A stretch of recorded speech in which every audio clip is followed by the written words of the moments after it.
State bank चौकातील सावित्रीबाई फुले यांचा पुतळा नगरपालिका प्रशासनाकडून हटविण्यात आला होता। या प्रकरणी पुतळा समितीमध्ये तीव्र आक्रोश निर्माण झाला।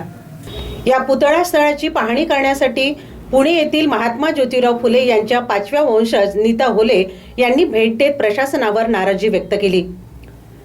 सावित्रीबाई फुले पुतळा समितीने परवानगी काढलेली असताना देखील नगरपालिकेच्या वतीने सावित्रीबाई फुले यांच्या जयंतीच्या आदल्या दिवशीच रात्रीतून पुतळा हटविण्यात आला होता।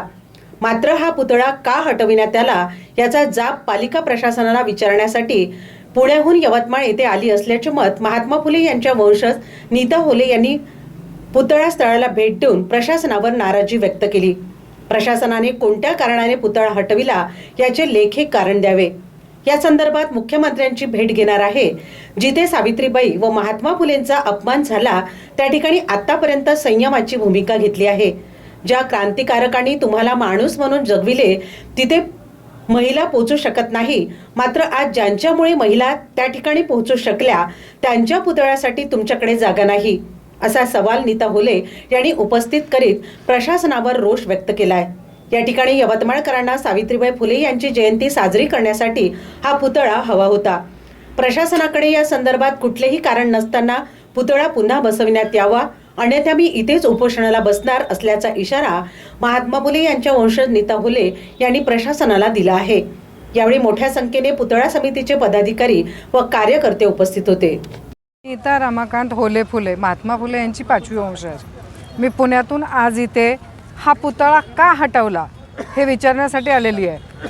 तसं बघायला गेलं तर आज पाहिल्यानंतर असं वाटतं की ही जागा अगदी पडीकच आहे, कुणाच्या मालकीची असू शकत नाही आहे। पण जर माझ्या समितीनं किंवा पुतळा समितीनं जर ह्या लोकांनी परवानगी काढलेली आहे आणि त्याच्यानंतर पुतळा बसवला तर हा पुतळा कशासाठी काढला आणि तोही जयंतीच्या आदल्या दिवशी? बरं, जर एवढी वेळ आली आहे का सावित्रीमाईंच्या केलेल्या कार्याबद्दल तुम्हाला स्टॅम्प पेपरवर ताई म्हटल्या की मी स्टॅम्प पेपरवर लिहून देते, माझ्याकडे काही परवानगी नसेल तर मी उद्या पुतळा काढेल, आजच्या दिवस राहू द्या। एक दिवस सावित्रीबाईंचा पुतळा तुम्ही इथे ठेवू शकत नव्हते? इथे काय तुम्हाला झोपायचं होतं का? येऊन या घाणीमध्ये बसायचं होतं का तुम्हाला? बरं, याचं मला लेखी कारण हवं आहे शासनाकडनं, कलेक्टरनं याचं आजच्या आज मला लेखी कारण द्यावं आणि ते कारण घेऊन मी डायरेक्ट मुख्यमंत्र्यांना भेटायला जाणार आहे। आत्तापर्यंत आम्ही आमच्या सहनशीलतेचा अंत पाहिलेला आहे। जिथे जिथे महात्मा फुले सावित्रीबाईंचा जिथे जिथे अपमान झाला त्या त्या ठिकाणी मी प्रत्येक ठिकाणी गपचूप बसली आहे की वाद वाढायला नको, वाद नको, भांडणं नको याच्यासाठी।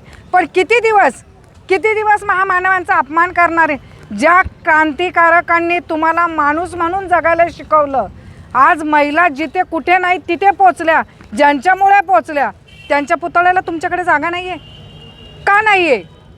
ज्या माईन आम्हाला इथे घर नव्हतं करायचं किंवा माझ्या समितीच्या कुठल्याही माणसाला घर नव्हतं करायचं, फक्त पुतळा हवा आहे। तो कशासाठी हवा आहे की ना यवतमाळमधल्या लोकांना इथे माईंची जयंती साजरी करायला मिळावी म्हणून तो पुतळा हवा होता। याला कारण असं पाहिजे की आम्ही इथं पुतळा बसवू शकत नाही, याला कारण खूप मोठं लागेल। ते कारण तुमच्याकडे नसेल तर आजच्या आज पुतळा इथे आणून बसवा, अन्यथा मी इथेच उपोषणाला बसणार आहे।